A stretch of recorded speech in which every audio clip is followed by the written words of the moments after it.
دوستان عزیز، پادکش درمانی قبل از حجامت عام برای مراجع محترممون انجام دادیم. همونطور که ملاحظه میکنید اول باید بدن کامل گرم بشه. ماساژ درمانی با روغن رو انجام دادیم، بعد پادکش گرم و حینی که میخوایم ماساژ رو انجام بدیم دوباره میایم از ماساژ با دست استفاده میکنیم و بعد با ساکشن دستی به صورت خورشیدی این ناحیه رو دوباره پادکش انجام میدیم. بعد میگیم تو مرحله تیغ زدن و خونگیری. اون مرحله رو براتون میذارم که ملاحظه بفرمایید.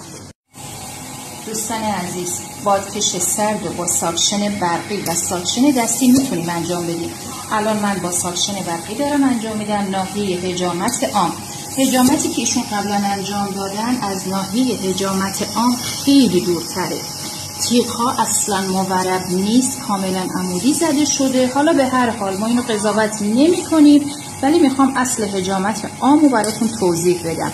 ناحیه حجامت عام به صورت خورشیدی بادکش رو به صورت بادکش سرد نگرم انجام میدیم. گرم اول انجام دادیم، اما خورشیدی رو میایم به کمک ساکشن برقی یا ساکشن دستی انجام میدیم. کامل خون ناحیه بالا بیاد و ما حجامتمون رو درست و اصولی